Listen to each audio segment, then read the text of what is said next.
This is a 1993 4.9 inline-6 video about replacing your water pump. The water pump is going to be below this right here. It's going to be that guy right down there.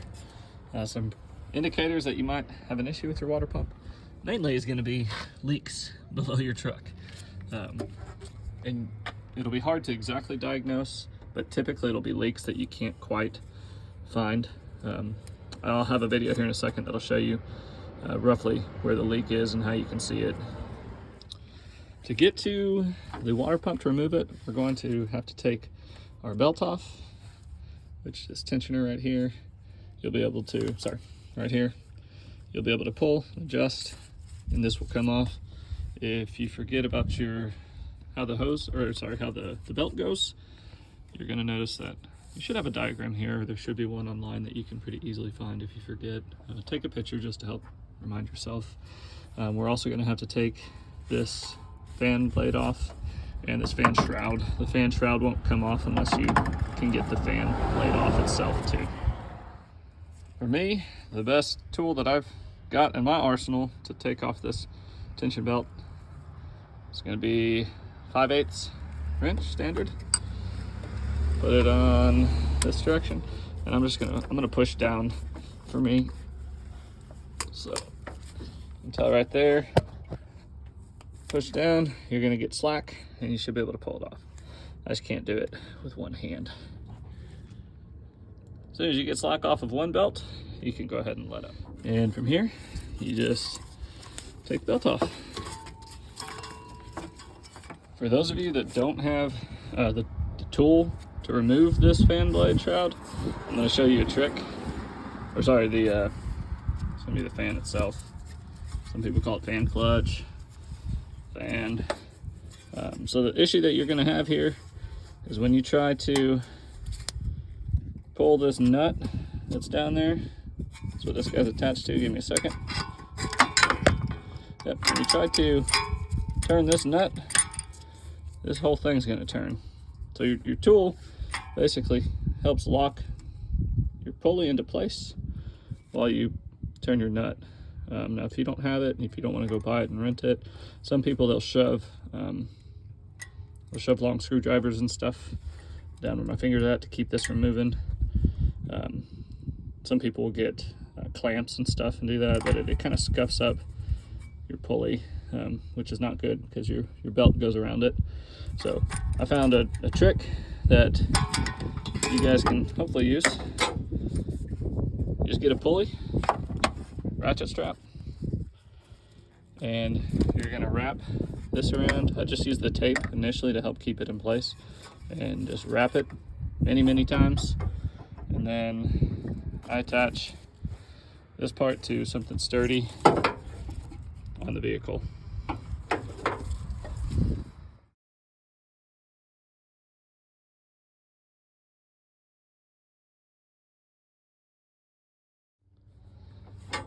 So, slight adjustment, I needed to add a little bit more tape to it just to keep it firmly attached, to keep this pulley from moving.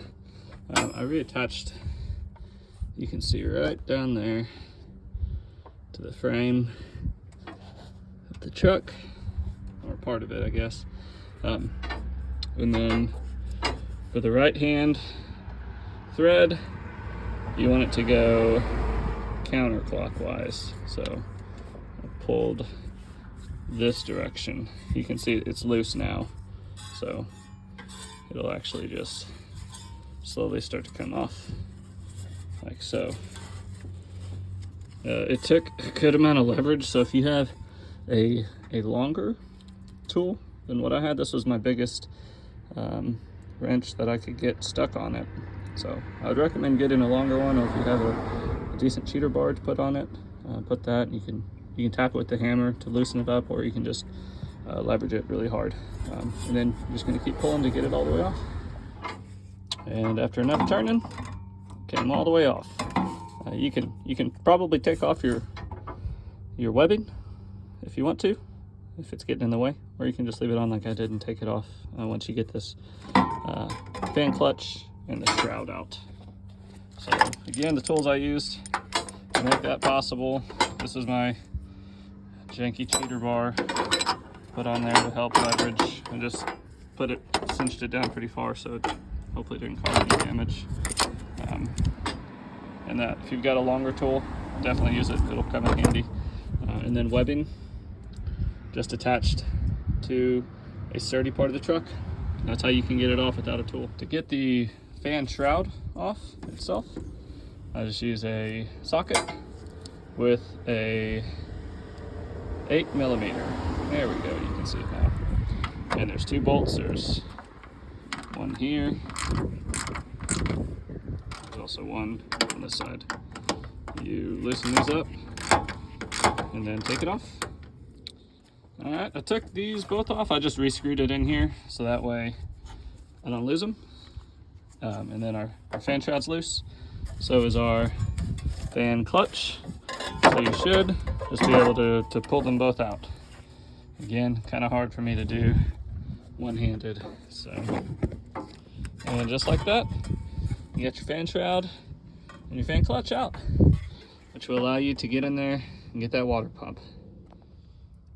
So here is our water pump right there, this whole portion of it.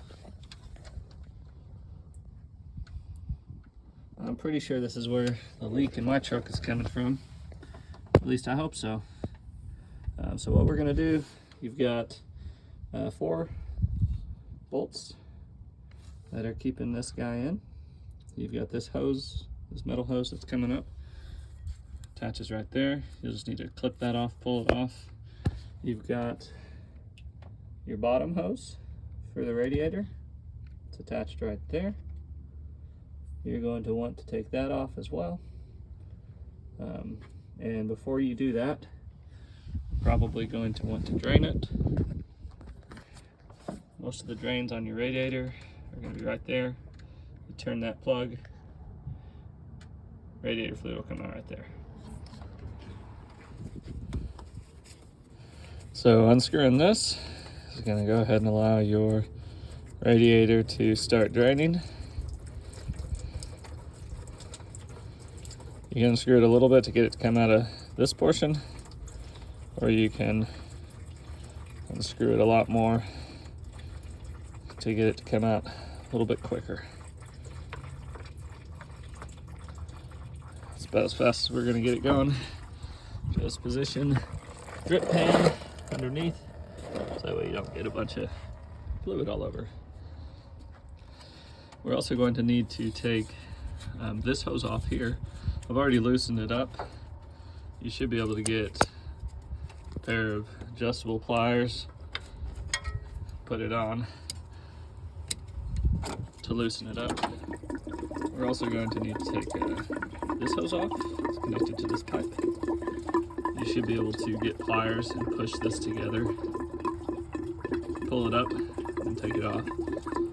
When you're replacing things, try to replace hoses too, just because even if they look intact on the outside, you can see this one, it's pretty nasty, and you can't really see all the stuff that's inside. So general practice is good to just replace hoses when you replace items that are connected to them.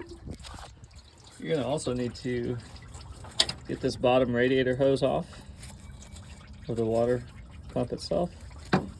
These attachments, 8mm socket is what mine fit.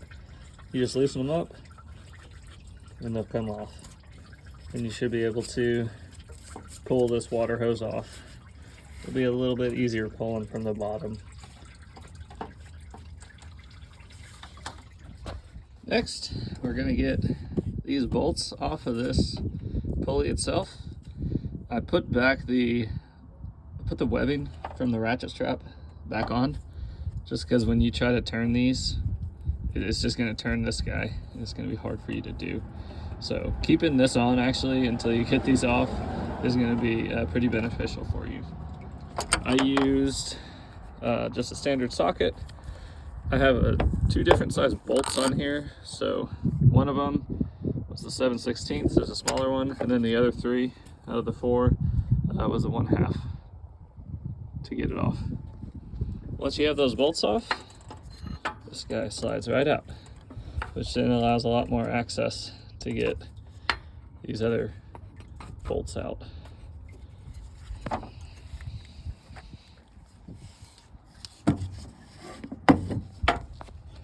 Taking these bolts off, I'm using just a socket wrench with a little bit of an extender on it to get some separation so it's easier to work. And again, it's going to be the 1/2 that fits it. And they should just come off. When you start to take off this bottom bolt, or I guess once you take it off, probably when you start taking it off, you're going to have some leaking. So try to get your drip pan position so that you get it all, it doesn't spill everywhere. I did a really good job of not spilling stuff everywhere, as you can tell. All right, so I got this guy removed. I just set him to the side, the radiator hose. Now this, for me, it felt like there was another bolt attached to this. There's only 4. It just took a little bit of maneuvering, and then it came off. And you should be able to slide it down, out, and then bring this whole thing up or down, whichever works for you the easiest. Voila, water pump removed. Some things you're going to want to do is you can see there's already some old gasket on there. You're going to want to clean all of this stuff off as best you can, so that way your new gasket and your new water pump that you put on has a much better seal. There's lots of different ways that you can clean this. I've got just this simple little wire brush that I'm going to go all the way around and touch up on it and clean it up. Make sure that you put your gasket on. It's the thin little piece, it's the blue piece here. Yours should come with one. There's the stock one that came with the remanufactured water pump that I've got here.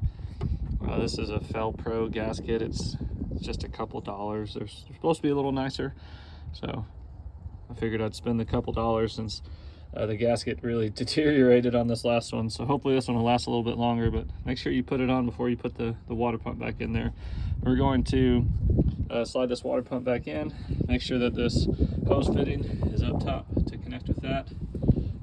Unfortunately, I'm not gonna be able to do this because I don't have 3 hands, but I'll get it done and give you some feedback on where I had some trouble if I do. All right, I got it installed finally, and holy smokes, this was tough. I got pretty frustrated with it.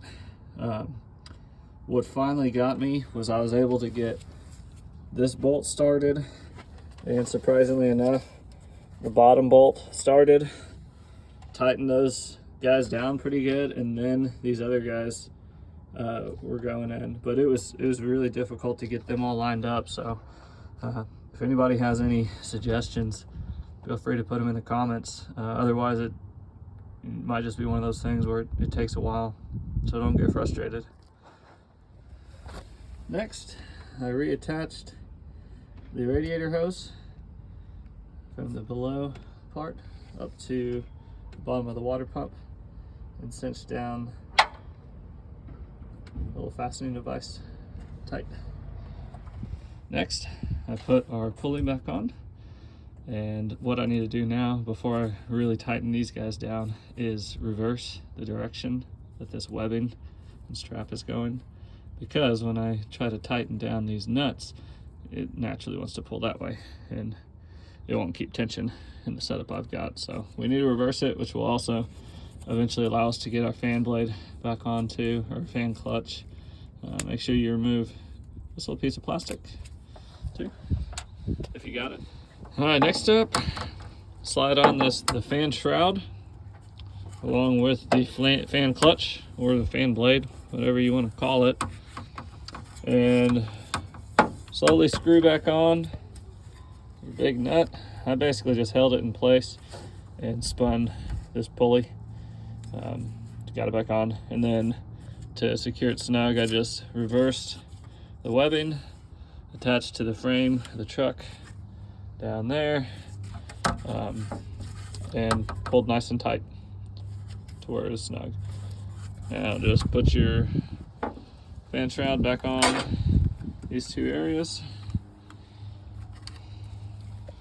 Next up, put your belt back on. And if you didn't take a picture, or if you don't remember, you should have a diagram here that'll kind of help get you an idea. Hopefully it's fully intact, unlike mine. If yours is gone or faded, there should be diagrams online that you can get, but basically going around both of these pulleys under this tensioner, 5/8 wrench will get this. You're gonna have to pull up on it to loosen it, to slide this belt under it. Then from there, it's going to these other pulleys right here. And then the tricky one that takes a little bit of practice is getting it on your crankshaft, way down there at the bottom, and then also around the water pump pulley. That's the one I would try to kind of focus on first, is getting it around these two pulleys, then focusing on crankshaft, water pulley, then getting it around these two is easy. And then just have it set up to where you can pull this and then push it down under this tensioner. Next, you're gonna wanna fill it up with fluid. I used a funnel. I filled it up to where it's pretty topped off. I'm gonna start it up, drive it over real quick, and work on bleeding out the air. I'll walk you through what I'm gonna do to do that. So make sure that you actually turn your heater over to the heat portion. Doesn't really matter what you put it on so long as that's open. That'll allow heat to go to the heater coil, which is part of the radiator fluid. So I got the truck running, I got the cap off, and I've got a funnel. There's some bubbles coming up there. That's air slowly coming out of this system. You can get a funnel that'll basically sit snug into your cap, and that'll help. As soon as you get bubbles consistently not coming out, it's a good indicator that you've got most of the air bled out. You can pump your radiator hoses some. I wouldn't pump the bottom one just because it's kind of hard to get to, but you can to help. It should take around 15 minutes or so. While it's doing this, you can double check and make sure that you don't have any leaks down below the car.